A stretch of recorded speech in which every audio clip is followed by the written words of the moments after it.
They weren't shooting back. There was no incoming fire from the village. There was no ambush. There were only screams. Women running with babies in their arms. Elderly men kneeling and begging. Children trying to hide behind the bodies of their own parents. And armed soldiers firing. On the morning of March 16, 1968, in a small rural community called My Lai, in Quang Ngai Province, something happened that would forever stain the history of the Vietnam War. But on that same day, one man decided that this was not war. It was murder, and he landed in the middle of hell. The mission. Hugh Thompson Jr.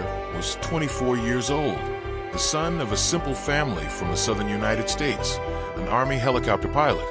He was not a war celebrity, not a famous decorated hero, just a young officer following orders. That morning, he was flying an OH-23 Raven reconnaissance helicopter. His job was to scout the area, identify enemy movement, and mark potential targets. The operation had a technical name: Search and Destroy. Military intelligence believed My Lai was a Viet Cong stronghold. The plan was simple: move in, eliminate threats, move out. But as Thompson flew over the village, he began to notice something strange. He saw no active firefight, no enemy soldiers returning fire, no defensive positions. He saw bodies. Something is very wrong. From above, Thompson watched people running in panic. Some were shot in the back. Others lay motionless on the ground. He radioed for clarification, asked if there was active combat. The response was vague. As he circled again, he saw a group of civilians hiding in a makeshift shelter. American soldiers approached.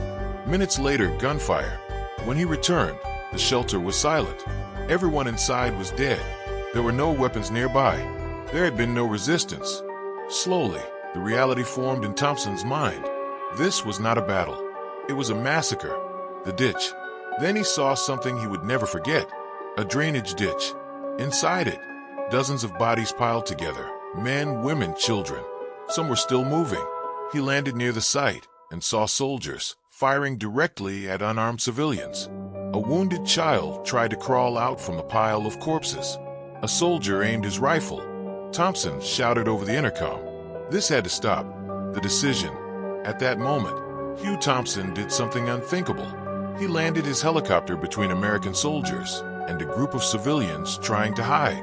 He stepped out and confronted an officer on the ground. He demanded to know what was happening. The response was cold. We're following orders. Thompson returned to his helicopter. His two crew members, Lawrence Colburn and Glenn Andreatta, sensed that something serious was unfolding. Then came the most shocking order of that day. If the soldiers fired on the civilians, they were to open fire on the Americans. A United States Army pilot was prepared to aim his weapons at fellow American troops to protect Vietnamese civilians. In that instant, he did not choose a political side. He chose humanity. The rescue. Thompson landed again and ordered civilians out of hiding. He called in other helicopters to evacuate survivors. Under extreme tension, with armed soldiers nearby, he managed to extract women and children from the area. In one of the most powerful moments of that day, Glenn Andreatta found a child still alive beneath a pile of bodies in the ditch. They lifted the child into the helicopter. It was a race against time and against their own comrades. By the end of that morning, an estimated 347 to 500 civilians had been killed at My Lai, but dozens survived because of Hugh Thompson and his crew. Silence and hostility. When Thompson officially reported what he had witnessed, he expected immediate investigation. Instead, he met resistance. At first, his reports were minimized. Some officers attempted to cover up the events.